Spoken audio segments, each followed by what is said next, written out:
This call is being recorded.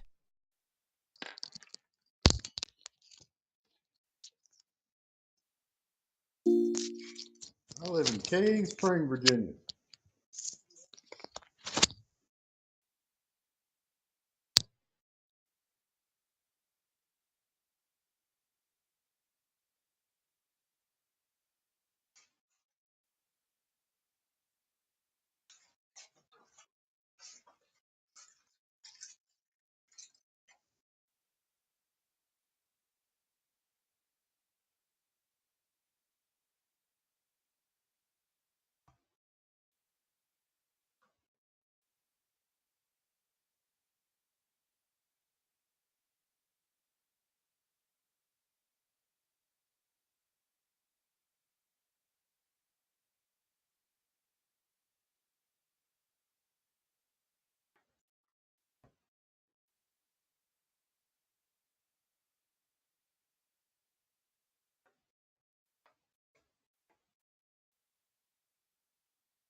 Oh, thank you.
Hello?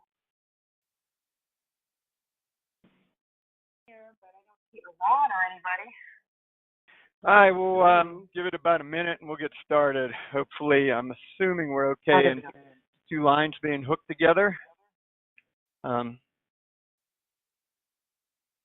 Who's monitoring here for us?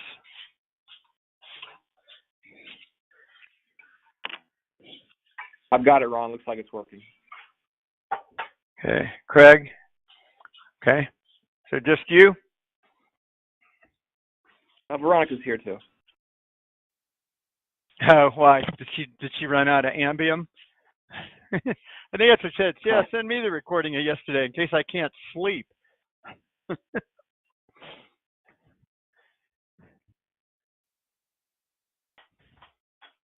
All right, start in a couple minutes.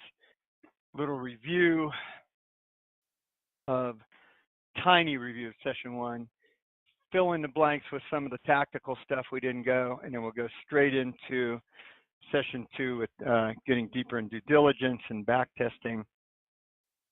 Obviously, the intent is to build a lab that eases you guys into a lot of the technical stuff.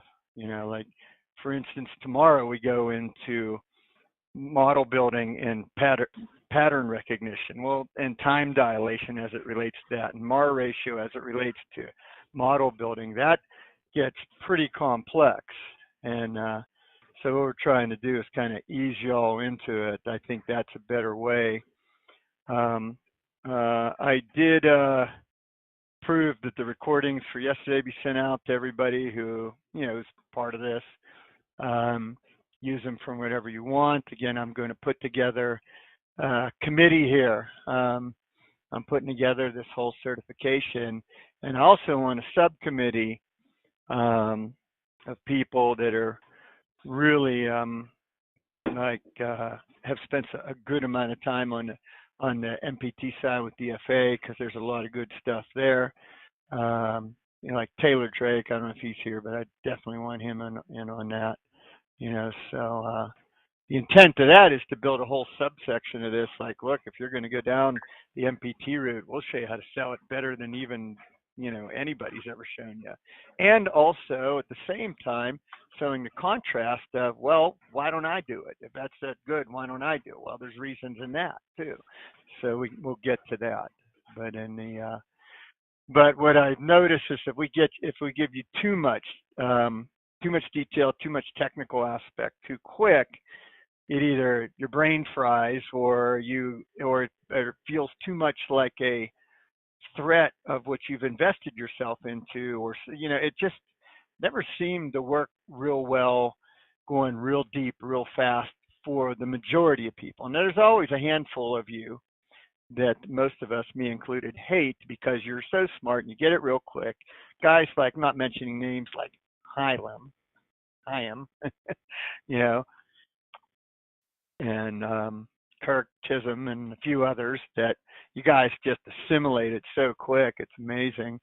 I remember I told you when I started getting into it, it took me like 9 months to even believe my own research. No one was telling me. I was sitting here doing my own research, and it was just like, no way. Yeah. So I know what that's like to have something new thrust upon you. Human nature. Now, this is not just for learning investment strategies or anything. This is for anything. We all want something new, spicy, you know. They say monotony pays the bills, you know, variety is the spice of life, but monotony pays the bills. And and you know, you need to think outside the box and, you know, and have something differentiated and all that. But then you get it, and then it's a threat to where you currently are, whether you subconsciously, even if you are looking for other stuff. You know, it's still like, because it's exhausting. I got to do this. I got to learn it. You know, there could be a whole host of reasons. And then finally, when you make whatever the improvements you want to do, somebody needs to mute. Craig, find them. Okay. When you make the improvements, well, don't mute everybody, Craig. You just muted yourself, and that would have cut off everybody on the other line. So why you don't do that? You guys still hear me? Yeah. Yeah, I'm here. Yeah. Okay. Loud and clear. Loud and clear. Okay, so watch that, Craig. Is Veronica here? Yes, I I'm jumped here, on Ron. too. Hey. Okay, so yeah, Veronica and Matt, just stick around just for a little bit, make sure Craig got the gist of this. Sure. And then, like I said, the last half of this, you would like Veronica. Yesterday, Veronica's comment was something to the effect of, those are 2 hours I'll never get back in my life. So, but, you know, I did. That's why I was just wanted Craig mostly here on this. All right, so Matt Tuttle, is he here? I hope, because I want to go back into some time. Yeah, I'm here. Okay. I'm going to ask you some questions off of yesterday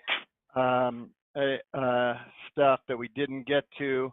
And also, again, remember, is just that the importance of redefining terminology is inside of yourself is probably the most important thing in branding and experience with you. And this could be business, personal, whatever you want. Because if you redefine yourself and not redefine yourself, but redefine some things, and then you can be passionate about it, people follow you. All right. And so getting you out of harm's way, which is yourself, which is your habits and everything you've done to this time, is one of the things that the network tries to do. Okay, so now again, like not knowing you're making a bunch of noise on here. So you guys, and I want Craig to be able to find, cease, and destroy, and at the same time not mute the whole other team that's on here. All right, so, and just on a little side note, little kicker, and then we'll get started here. Just as a reminder, because there's so many of you here, is that why do I purposely offend a lot of you? Why do I kind of play the network bad boy here? When if I did this at home, I'd be in so much trouble, happy wife, happy home. That's that. And by the way, that's a phrase that guys make up to hide what they really mean is happy wife, happy bedroom. Okay, that's what we're really saying. But anyway, so why do I do this here? Does anybody know? I will find the line of inappropriateness and cross it, right when you don't expect it a lot of times. Why is that? Because you want to shock us to make us think. There you go. Gives attention. Well, shock you, yes, into getting your attention. Because how would that get your attention? Why don't I just get real enthusiastic? Well, it breaks up any monotony, and it shows it just a grab, which okay, and you're Jason. Okay, so let's talk about this. The monotony of what? Learning sometimes is a monotonous task. Well, how about the monotony of it's the monotony of the professional industry you're in. And all that glad-handing crap that we give each other, like Alex yesterday saying nicely, hey, I respectfully disagree, instead of just saying, fuck you, Ron. I don't even know why I'm on here, but I'll listen. So, so you're in an industry that basically does not promote truth, candor, openness, vulnerability. So, and we're trying to, in this day and age, what sells is authenticity, not professionalism. So I'm trying to deprofessionalize you by being so extreme on the other side of it that it kind of maybe you meet in the middle and get into that backyard barbecue test. Okay? You understand me, you shit whistles? You got it? There. Let's go. All right, so What's a come on, I have no idea, but it sounds so funny. All right. So redefining terminology, okay?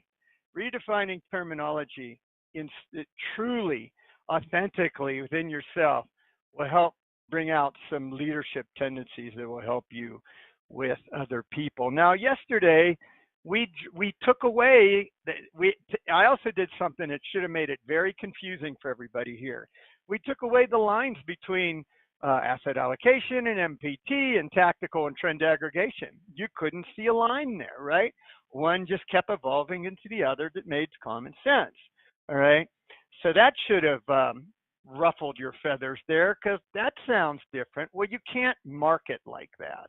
All right, you have to market into extremes. You have to market into substantive extremes and novelty. That, news is driven by three things: violence, sex, and novelty. Well, we're not going to drive this thing by violence or sex, but we are going to drive it by novelty, substantive novelty.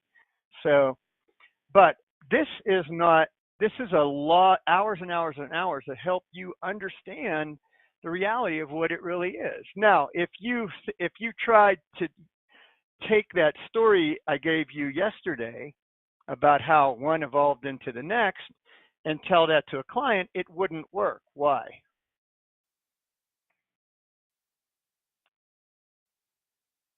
information get and into you'll lose that it. little pair. You know, No? Try And it again. bores 'em. Well, no. What you just did is talk them out of making any changes. Well, if this just evolved into that, then this is probably still good enough. And I hate change, even if it looks like it's better, especially change dealing with finance, because that thing has its tentacles in every emotion in our lives. So if you were to present it in the way I did yesterday, it would make absolutely no sense to motivate somebody to do something different. But I thought it's interesting that you guys should know this, you know, because Matt Tuttle, who could not sell you food if you were starving to death, would always explain tactical this way. And I said, that's the stupidest description of tactical I ever heard. He said, but it's true. I said, I know, but who the hell would buy it? If you talk like that, it's got to be, bam, you got to draw distinct lines. And, you know, so whatever your camp you're going to sit in, there is nothing else but that when it comes time, because that's about, you know, that's a matter of marketing and leadership and choice architecture and things like that. All right, so all that said, we didn't go into the different types of tactical, and that you know, we're not going to go into that depth, but just I want to make sure that we really hit that before we go into all this stuff about a whole different way on due diligence and back testing, things of that nature. All right, so at the network, we generally break down tactical into three different things: partially tactical, fully tactical, and non-diversified, and trend aggregation. Okay, so there is partially tactical, and fully tactical, non-diversified, and trend ag.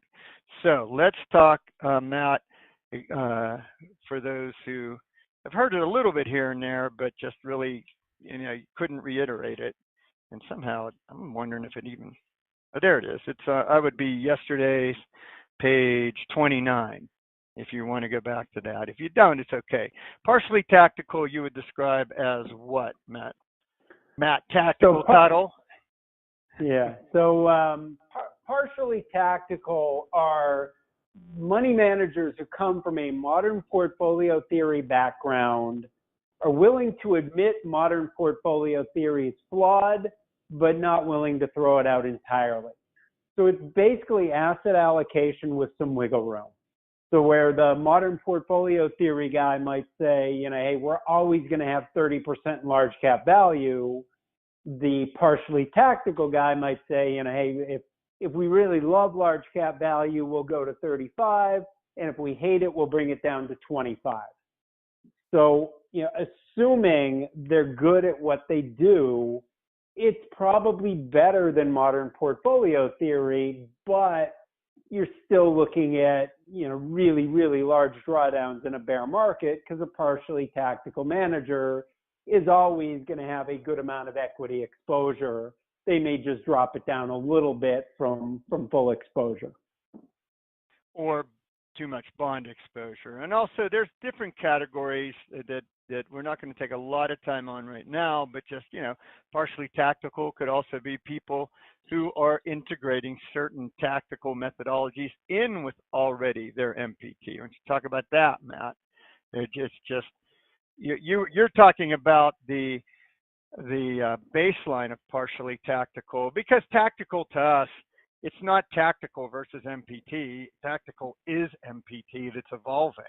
That's all it is. But, you know, what Matt is saying is just, you know, MPT, if any of you are really trained at the nth level of it and how it works with optimizing and stuff like that, I mean, yeah, you know, it's not truly a set it and forget it, but it is like, here's your model based on XYZ, and we'll reallocate in accordance.